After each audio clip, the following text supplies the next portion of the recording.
Salut les érudits. Vous avez déjà ou serez sûrement amené un jour à prendre l'avion. Pourtant, l'avion est une invention relativement récente.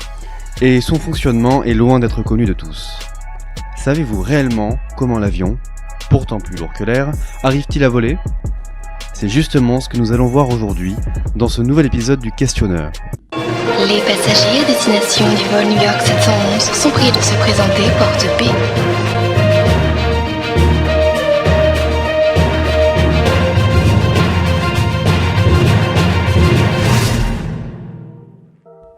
Avant de comprendre comment un avion vole, il est nécessaire de savoir de quoi il se compose.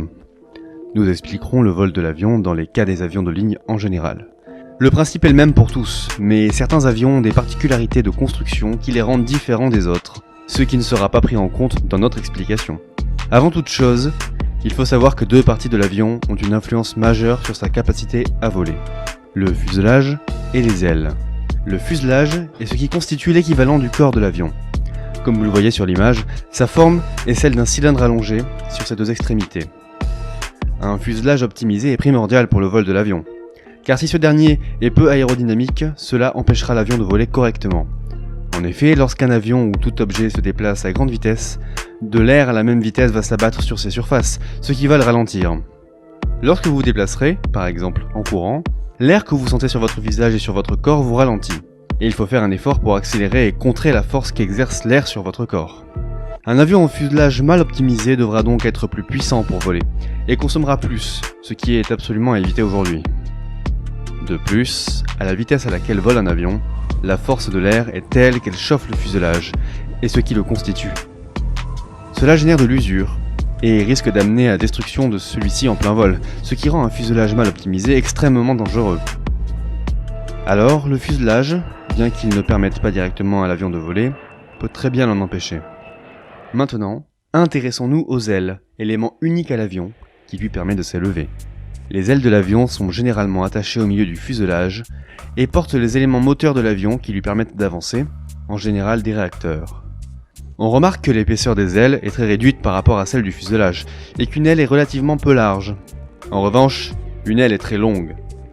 Cela a une explication aérodynamique. En effet, le passage de l'air autour de l'aile va générer ce qu'on appelle de la portance, la force verticale qui va permettre à l'avion de s'élever. Comme vous pouvez le voir, l'avant de l'aile, appelé bord d'attaque, présente une forme bombée. Cela a pour but de rediriger vers le haut l'air qui va le rencontrer lors du déplacement. À très haute vitesse, l'air redirigé vers le haut ne va pas suivre la forme de l'aile, mais va se lever un peu plus à cause de la forme bombée du bord d'attaque. Sur la surface située à l'avant de l'aile, il se produira alors ce qu'on appelle une dépression, c'est-à-dire un manque d'air. Ce manque devant être comblé, l'aile va ainsi se lever. À de hautes vitesses et avec une aile grande, la force du soulèvement de l'aile est telle qu'elle peut entraîner l'avion entier grâce à elle.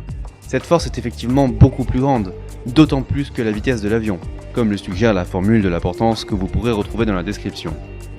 Une aile longue recevra plus d'air, c'est pourquoi une aile est très longue.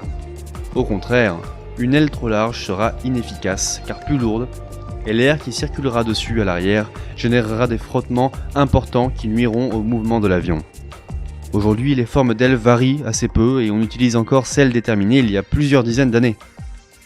Voilà, c'est déjà la fin de cette vidéo qui, nous l'espérons, vous aura plu. Si vous l'avez aimé, n'hésitez pas à nous le dire en commentaire et à la partager pour augmenter la visibilité de notre chaîne. A bientôt sur Erudika.